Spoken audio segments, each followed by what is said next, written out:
Aloha. Welcome to the Mr.G podcast. This is episode number 30. We're going to be talking about nature and nurture and how it relates to all of us.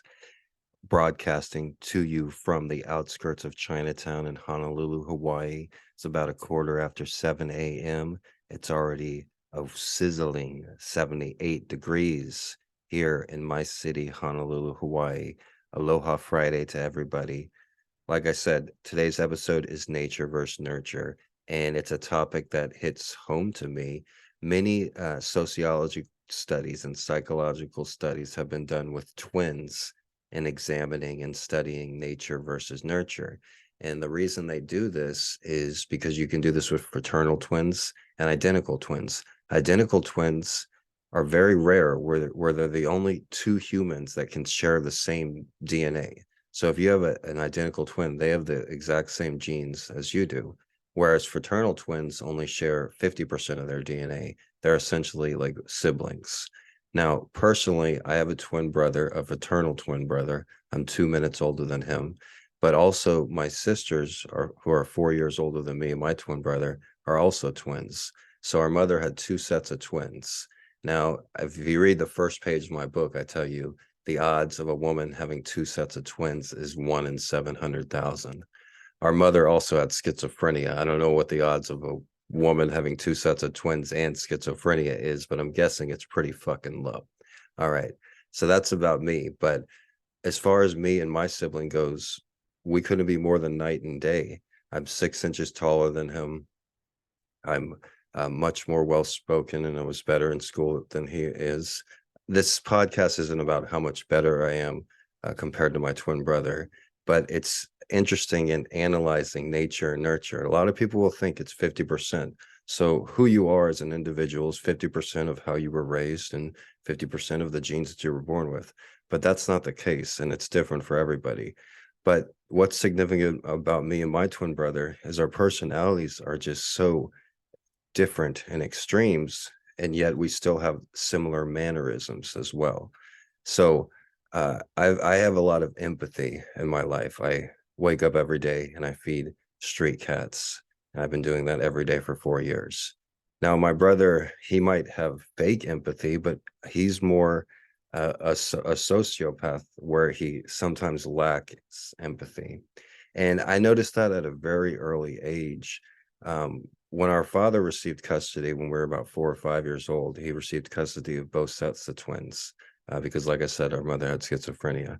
Now, our father wasn't a good person at all, but even an earlier memory. So before I was even 4 or 5 years old, I remember our mother was moving her two sets of twins across states. And so we were on this long car ride, and it was very late at night, and our mom was driving, and our sisters were 4 years older than us. So they must have been 6 or 7, and me and my brother must have been 3 or 4.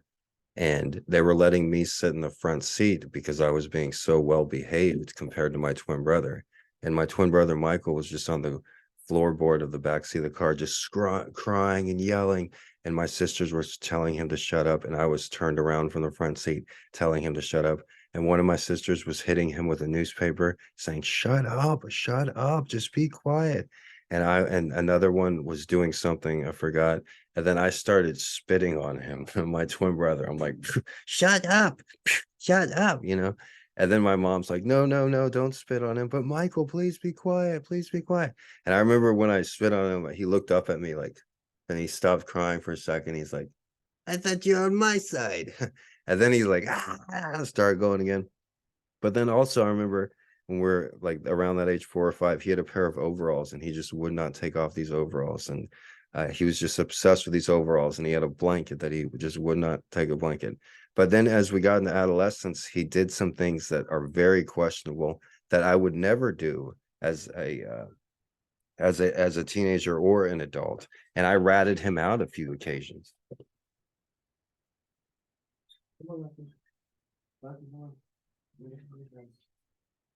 Like you want to interrupt the podcast.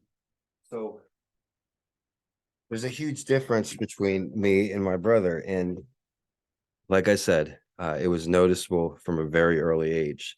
And we had the same upbringing. Like we always shared the same room. We always shared the same school, the same friends. And usually friends would end up liking me and not liking him, being like, yeah, you should ditch your brother. And he just had like a really dark streak in him. There was a soap opera that we grew up watching called Days of Our Lives, and there was a character on the soap opera named Sammy, and Sammy was the nemesis and the bad person of the antagonist of the show. And she would just get into all this different troubles and scheming, and my brother would say, I'm like her, that's how I am in my head, I'm like Sammy. And that was just something that he was born with, because we had the same exact upbringing, and it led into adulthood where his lack of empathy, because we were raised the same with the same friends, same school, same shitty father. And I just somehow turned out much better as far as empathy goes. There was a time that we were in our 30s and we were in Washington State, and we were out in the country, and there's this beautiful blue stream and nature all around us, and not a person for miles, and no rubbish and no trash anywhere. And I had a little bit of pot in a cellophane, and I took it out and I rolled a joint. I was holding the cellophane to throw away somewhere else, and it was, the cellophane was sitting right up next to us. Then we smoked the joint, and then he took the cellophane, well, lucky, and just tossed it in the nice stream right there. And I got really upset. I'm like, how could you do that? And he's just like, what are you talking about? I just threw it there. Well, who cares? And the fact of the matter is, it was a huge deal to me, but he couldn't even register it. Lucky, come on, you're totally jealous of my podcast. My black cat here gets jealous of everything. If you guys like the t-shirt, Cat Lives Matter t-shirt, official Mr. G merchandise available in the official Mr. G Shopify store. Lucky, I'm not leaving the window open. You're staying inside while I'm doing the podcast, all right? We got like 20, 30 minutes. I haven't even started. But that's enough about my brother there. Like I said, I could go in through tons of instances of while we were growing up where he just like amazed me about his lack of empathy. And I don't have a relationship with him anymore. And he is much different lifestyle than me, as far as he drinks and he smokes. And he's just, I wish him the best of luck. If I had the money, I would send it to him, no questions asked. But I don't. And I know anytime I'm around him, when we were growing up, he really took credit. Like, our father, for some reason, always told us that he was 2 minutes older. And so even though my twin brother is, like 6 inches shorter than me, and he wasn't as good with talking to women or talking to people in general, he wasn't as good in school as me. And I've always been, the obvious big brother, more mature, more empathy, but he's just like, I'm the oldest, I'm the oldest. And our mom would always say, who didn't have custody, like, no, no, no, your brother Gregory was born first. And he's like, no, no, no, I'm the oldest. And then when I was like 18, I saw my birth certificate, and it's like, oh no, I'm actually 2 minutes older than him. Our father is a liar. And then I tried showing my brother, I'm like, hey, Michael, look, I'm actually 2 minutes older. It wasn't a big deal to me, but for him it was. And he's just like, no, I don't want to see it. He like crumpled up my birth certificate and threw it away. Then a couple years later, he finds his birth certificate, and he's like, oh, I guess I am older, or I guess you are 2 minutes older. But it was a huge thing to him. And he's always resentful to me. But like I said, this isn't going to be about my brother. This is going to be about nature versus nurture. And we have 21 examples here from Dr. Victoria Suss, and peer-reviewed by Dr. Chris Drew. So nature versus nurture. An unconditioned stimulus is a type of stimulus that leads to an automatic response. It is the opposite of a conditioned response, where the response is learned rather than automatic. So with nature, in the context of the nature versus nurture debate, nature refers to biological heredity and genetic predispositions inherited by individuals from their parents at birth. This includes physical characteristics such as eye color, facial features, personality traits, and behavioral tendencies. They've done studies with identical twins where they separated them at birth, and identical twins have the same DNA, but they have different uh, they have different nurture. So with identical twins, they've realized that when they separate them at birth and they bring them back together 20 years later, they share some of the same mannerisms. Some of them have chosen the same professions. Some of them have similar looking spouses. So there are similarities no matter what. But with nurture in the context of nature versus nurture is used to describe environmental factors that influence an individual's development. This includes a variety of influences such as parenting style, educational experiences, and cultural background. So like I said, with me and my twin brother, we had the exact same nurture, the same schools, the same friends, the same shitty parents. It's just our nature being fraternal twins was completely different. Let me go ahead and get lucky. Hold on.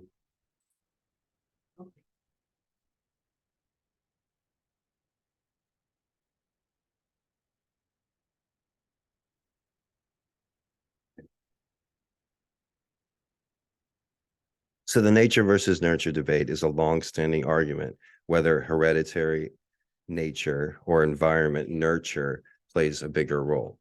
Like I said, a lot of people think it's 50%. It's not necessarily 50%. Nature, like I said, refers to the biological characteristics we're born with, including genetic predispositions towards certain traits. In contrast, nurture includes external influences that shape us, such as culture, relationships, and everyday experiences. For example, when it comes to personality development, some people believe that genetics plays a stronger role than environmental factors. This would be considered a nature-focused perspective.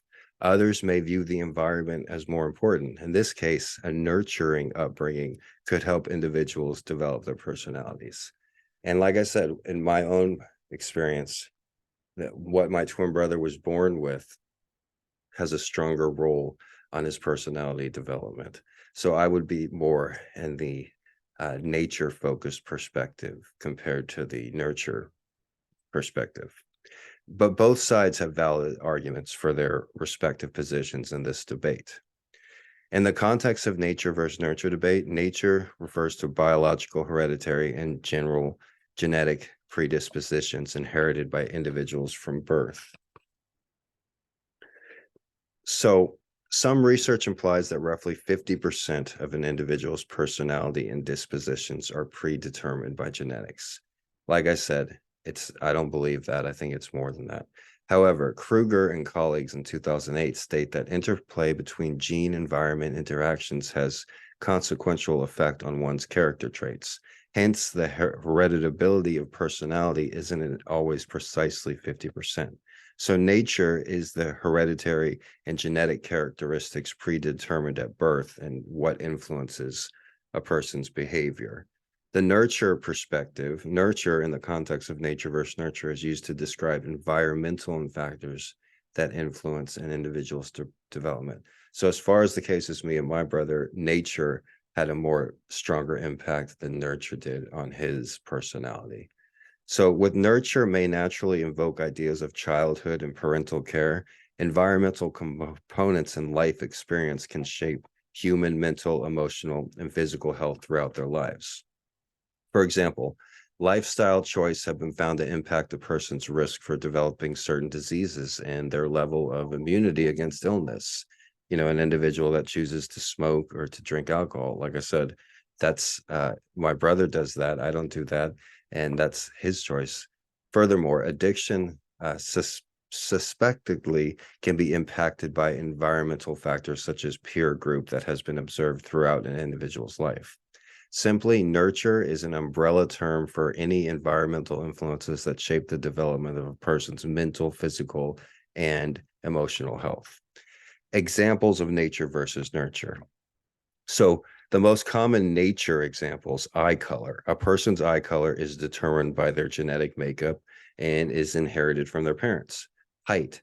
As with eye color, height is a physical trait that is determined by a person's genes and largely determines an individual's adult height. Would my life have been the same if I wasn't 6'3"? I would much rather have had my life as 6'3" than not, personally. Risk of diseases.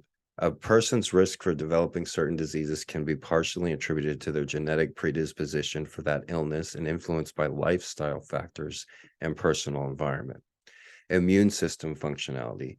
Genetic predisposition plays an important role in determining an individual's resistance to disease through the strength of their immune system. However, lifestyle choices can also influence this trait over time. Hair color. Hair color is determined by genetic factors. Recessive genes, like the red hair gene, generally have to be present in both parents for the recessive gene to become dominant. Balding. Going bald is an inherited trait. Some groups, such as male British Anglo-Saxons, are more likely to go bald in their 30s than the average group. Adrenaline response. An individual's ability to react quickly in dangerous situations, their fight or flight response, tends to be innate in all of us, something we're born with. All right, so those are nature examples, things we're born with. Hair color, eye color, risk of disease, height, immunity factors. Nurture examples, ethics and parenting styles. An individual's upbringing and the parenting style they are exposed to can shape their behavior. Emotional reactions, psychological reactions, outlook through life are also shaped through nurture. Now, as far as the example of me and my twin brother, we had the exact same nurture growing up, same schools, same parents, same ethics, same jobs even, but we both turned out completely different. I would say that it's not 50% nature and 50% nurture. As far as he's concerned, it's more like 80, 90% that nature, that he was born in a particular way. That's the difference in us. We have just so much difference in having the same nurture. It's just completely evident for me. Other things about nurture, language determinism theory. In this theory, the language we are taught as a child will determine the ways we think and interact with the world. It goes some way to explaining how people of differing language groups may have differing values and belief systems. Language is very important. If you want to know more about me, my twin brother, nobody spoke to us as children. So once we got into kindergarten and first grade, the homeroom teachers had to put us in speech classes because we weren't speaking with each other. I mean, we weren't speaking with anybody except each other. We had developed some strange twin language that we only spoke to each other. Another nurture example, values and cultural background. Depending on their cultural background, different individuals may be exposed to different values and belief systems, which can impact their attitudes towards certain issues or topics, ideas, and beliefs. Young people, children are the most influential, you can influence them easier than anybody else. So you see this happening over and over with bad parenting. Bad parents, racist parents, bigot parents, criminal parents. They put their ideas and their beliefs onto the young people, and young people are like a sponge. They just soak everything up. The silver lining to my own father not giving a shit about his two twin sons, me and my twin brother, is that we were tabula rasa is Latin for clean slate. Our brains were like clean slate when we started our first job as door-to-door newspaper salesman when we were 14. And we worked there from 14 to 18. And our boss taught us so much and taught me so much during those 4 years. And one reason why I was able to soak up so much information is because we didn't have a father or a mother, putting their views on us, brainwashing us with whatever they wanted us to believe. We knew at an early age that our father did not give a shit. And so when we were 18 or 19, 20, and throughout life, I've been able to learn and be open-minded to different things. And that's why I'm 43 and I come off as much younger. That's why I'm able to learn every day. That's why you have a podcast, the Mr.G podcast here. Are you listening to the sound of my voice? Well, listen to the Mr.G podcast on your drive to work, when you're riding the train. Listen to it at your work. Listen to it where you get your podcasts, Apple Podcasts, Spotify podcasts. You may have to look for it a little bit, Mr.G Hawaii podcast. But the Mr.G Hawaii podcast is new episodes every day. Its episodes are uploaded in their entirety onto Twitter and YouTube as well. All right, so back to nature and nurture. Another example of nurture is values and cultural background. Depending on their cultural background, different individuals may be exposed to different values and belief systems. Like I said, when me and my brother were growing up, we didn't have anybody,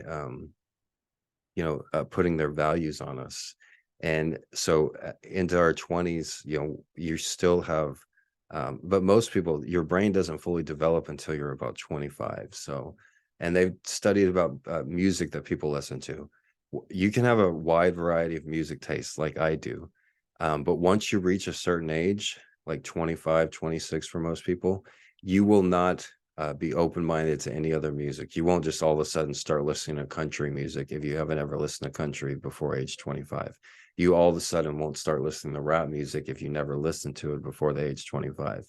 So once your brain fully develops like that, it's hard to learn. It's harder to learn new skills as you get older, but as far as what kind of music and your personality, that's pretty much developed by the time you're 25. Like I said, with me and my brother, it's a little bit different because we had, no parental influence. And then we ended up moving out at a very young age, starting a job, getting our own place, apartments as teenagers. So the whole world was more in shaping us as far as nurture goes, but still having the same nurture as my brother and him coming out the way he did, me coming out the way I did. It has a lot to do, much more to do with nature than nurture. So anxiety and as exposed to trauma. Trauma, of course, has a big effect on who we are as people. That's an example of nurture. Experience with violence or traumatic events have usually long-term effects on an individual's psychology. They could manifest outwardly with symptoms of anxiety or difficulty coping under pressure in later stages in life. So positivity and social environment. The people an individual interacts with can either positively or negatively affect their development. Individuals need to surround themselves with positive influences while avoiding those that might lead them down wrong path in life.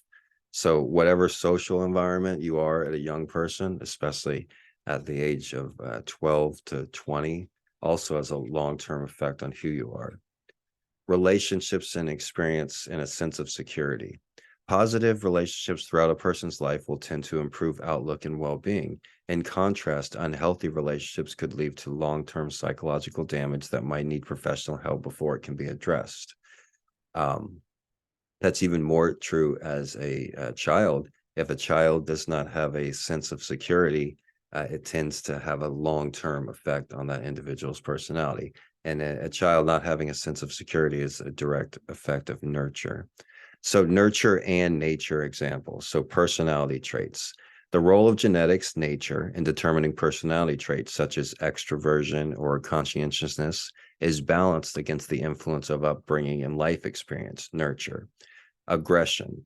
There is a debate on whether aggressive behavior is primarily influenced by genetic factors, nature, or by environmental factors such as upbringing or exposure to violence, which would be nurture. Athletic ability. The role of genetics, nature, determines a lot of our natural talent in sports, but also in music as well. But the importance of training, motivation, and exposure to physical activity, which is nurture, takes up the rest of the way.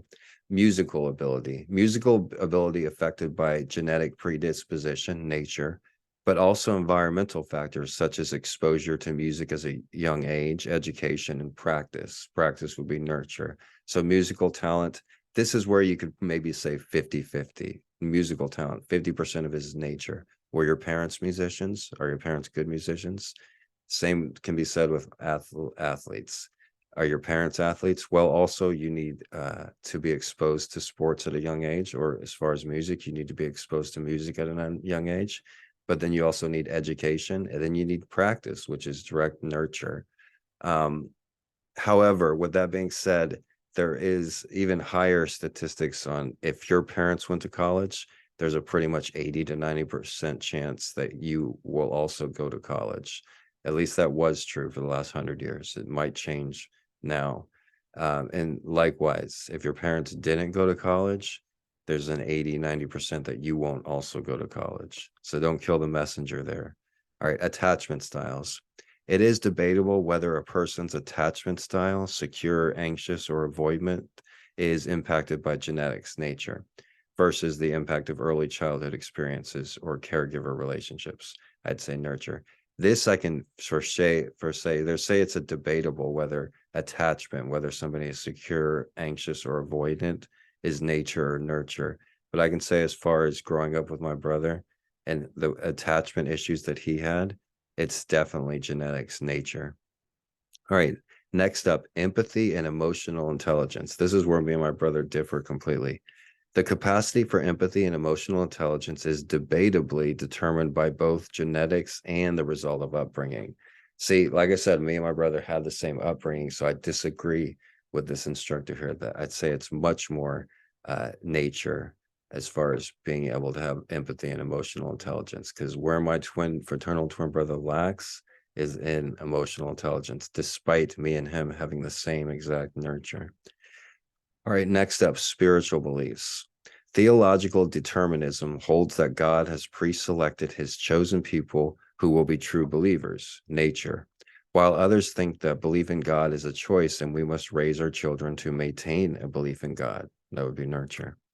Learning styles. In the 1980s, there was extensive debate on whether preferred learning styles such as visual, auditory, or kinesthetic are determined by genetic factors, nature, or influenced by educational experiences and personal development, nurture. Today, most educational theorists believe that learning preferences are based on nurture over nature. Okay, I would probably agree with that. Addiction susceptibility. Scientists have identified genes related to addiction. Generally, if your parents are alcoholics, you have a better chance of becoming an alcoholic, even though this trait is also heavily influenced by the environment.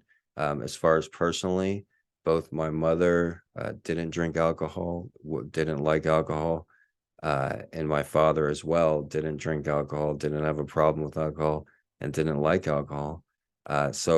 I have never had a taste for alcohol, never enjoyed it, just like my mother and father.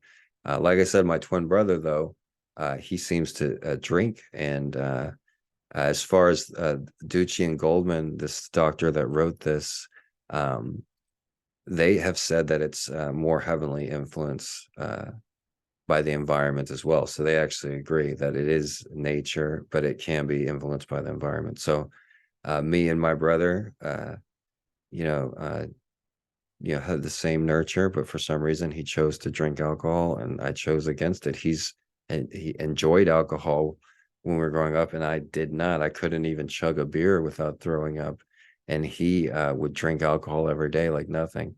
So I don't know what if that was nature and nurture. What do you think? If you listening, what do you guys think? You can write it in the comments. All right, next up, intelligence. Education can signify impact traits such as intelligence levels and knowledge base, with certain experiences inspiring curiosity or creativity in individuals later in life.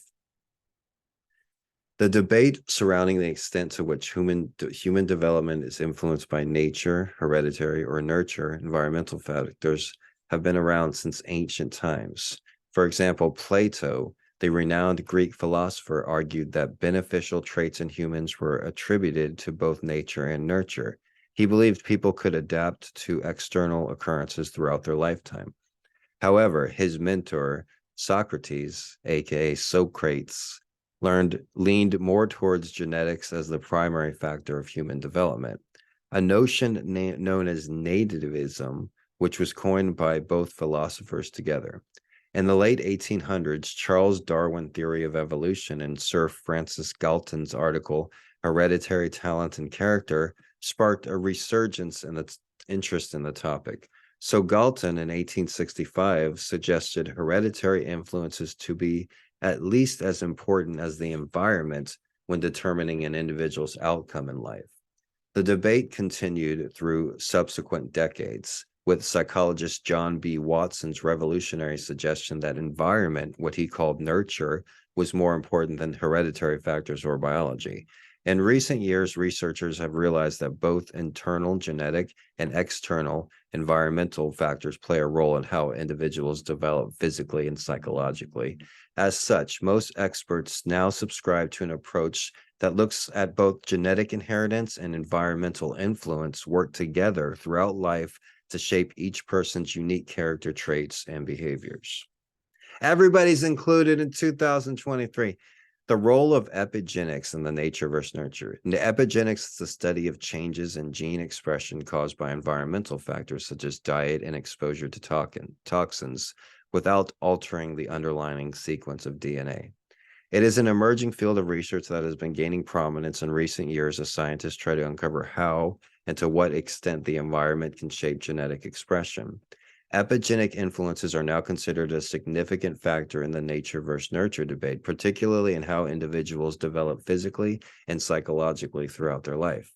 Evidence suggests that epigenetic mechanisms can be used to modulate gene expression depending on the environment, thus having a direct influence on an individual's characteristics and behaviors.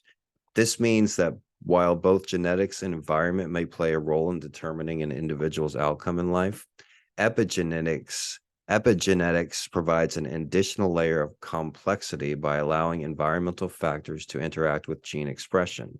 Conclusion: nature versus nurture is a decades-old debate that continues to be studied in various fields. Nativists state that genetics play a major role in determining characteristics and behaviors. For example, a person may have inherited certain traits from their family. However, empirists suggest that external factors such as upbringing and lifestyle choices can also have significant influence. From ancient philosophers to modern-day scientists, this debate has gone through various iterations and continues to evolve today with the introduction of epigenetics. Most recently, epigenetics have emerged as a key factor in the debate. Its mechanisms can be used to modulate gene expression depending on the environment, thus having a direct influence on an individual. So it appears that both nature and nurture are important factors in determining an individual's outcome in life. My name is Gregory Brandt, aka Mr.G. From me and all my street kitties, we wish you an Aloha Friday, and join us for tomorrow's episode when we're going to talk about free will. Does it exist? Do I exist? Are we living in the Matrix? What's going on here? Are aliens here? What's going on? We're not talking about aliens on tomorrow's show, though. But hey, the Mr. G podcast is available wherever you listen to podcasts. Go to Apple Podcasts, go to Amazon Podcasts, go to Google Podcasts. Type in Mr. G Hawaii Podcast, aka Gregory Brandt. It may take a little while to find me, but you can find me. I'm joining the podcast club, and there's no stopping me or my street kitties. Join us tomorrow. Join us every day. Full episodes of the Mr. G podcast are uploaded in their entirety on Twitter and YouTube. Thank you all for listening, and I hope everybody has a great weekend. Like I said, me and the street kitties are doing well, and all the little street kittens, they bid you an aloha.